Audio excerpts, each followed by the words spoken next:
Bon, maintenant passons au deuxième extrait. Le deuxième extrait, qui est l'extrait le plus long. Initiatique, lettre, alif, lam, mim, qui ouvre 5 autres sourates. Initiale, éparpillée, réticente à former mot. Les soumettrai-je à la souveraineté du sens, entre l'épanchement et la plénitude, la fortune et le blâme, les sonderai-je en leur mystère dans les rivages de la douleur et de la promesse.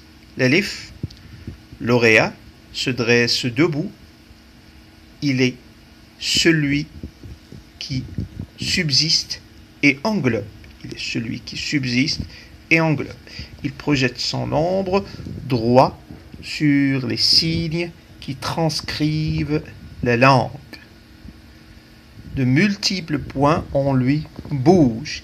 Il est le principal duquel dérivent les lettres, comme de 1, les nombres.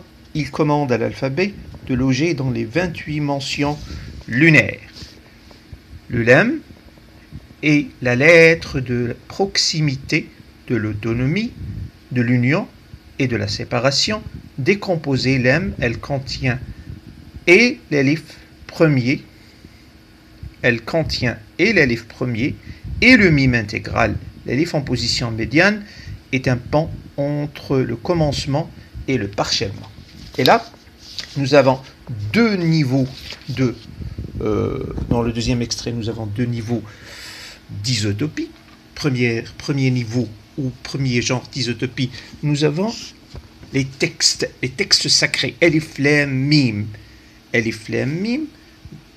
28 mentions lunaires. Les 28 mentions lunaires. Le lam, proximité, autonomie. Premier, intégral, position médiane, commencement, parchèvement. Donc, début, fin, par rapport au sacré, c'est la relation entre créateur et créé. Créateur et créature.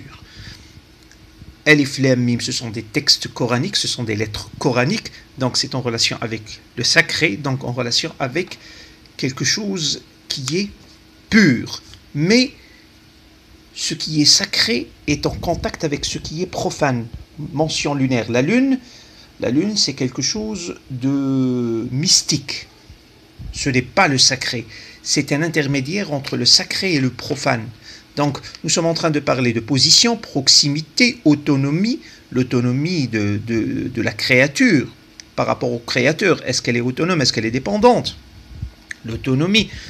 Donc, nous sommes face à un vocabulaire, à une isotopie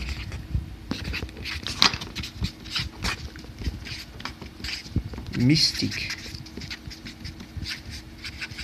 Mais à côté de cette isotopie mystique, nous avons des versus, épanchement et plénitude, fortune et blâme, douleur et promesse, subsiste et englobe, quelque chose qui subsiste, qui substitue, mais aussi qui englobe, qui entoure. Donc, nous avons deux sortes de dimensions qui sont apparemment séparées l'une de l'autre, mais dans ce contexte, elles sont les deux versus d'une même nature. Épanchement et plénitude. Entre l'épanchement et la plénitude, entre la fortune et le blâme, entre la douleur et la promesse. Donc, quelque chose qui subsiste et englobe, entre commencement et parchèvement. Donc, c'est toujours une position médiane. C'est la position médiane qui intéresse.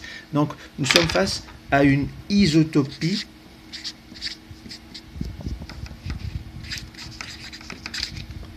de la confusion.